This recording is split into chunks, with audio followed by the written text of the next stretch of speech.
atakuoja Abdelis Kaderas. Dovydas Švėgžda paskelbė šių rungtynių pradžią. Lygių į Hegelman pusę. Panašu, kad Hegelman gerbėjų nėra. Čia pirmasis pavojingesnis epizodas. Smūgis į vartus. Šį smūgį Panevėžio Vilius Armanavičius. Rimvydas Sadauskas netoli kamulio. Ar bus paraiškoje? Manau, suteikia optimizmo, kad gali pasirodyti čia Kadero dar vėl.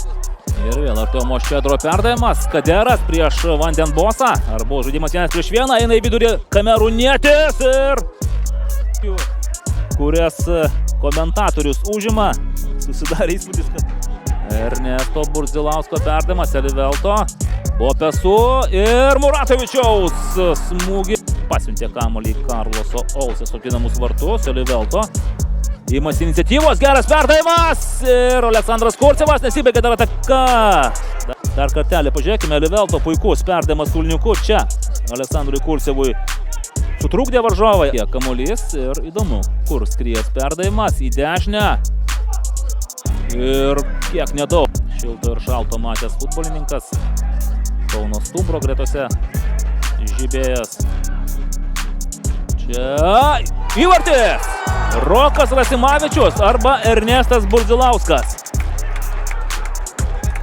Ką sveikinti, Ernestas Burdzilauskas galvoja, kad, taip rodo kūnų, kad jis įvarčio autorius iš mūsų pozicijų žiūrint. Atrodė, kad Rokas Rasimavičius perdavimas taip ir nepalietęs.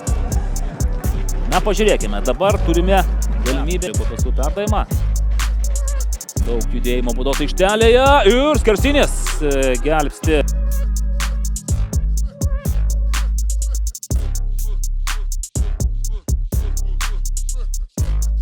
Pozicija. Ir pačiam, aišku, Viliui Pradonė, Kaderas prieš Vandenbosą. Vilius Armanavičius, geras jo perdavimas. Djukas ir Vytautas Černiauskas.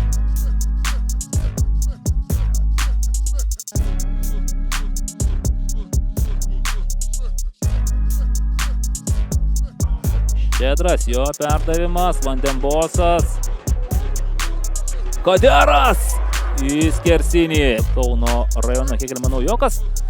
O čia du nauji futbolininkai.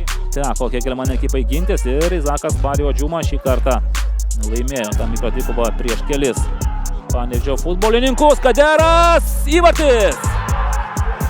Štai taip, neįmuši tu, neišnaudoji savo šanso ir esi baudžiamas pačiu nemaloniausiu, skaudžiausiu būdu. Čia nėra VAR kamerų, nėra jokių galimybių pasitikrinti, ar buvo įvartis, ar čia buvo tas įvartis, tai klausimų nekyla, bet ar nebuvo taisyklių pažeidimo prieš tai. Vienas Vandenbosas šiek tiek susipainiojo savo judesiuose Ernestas Veliulis.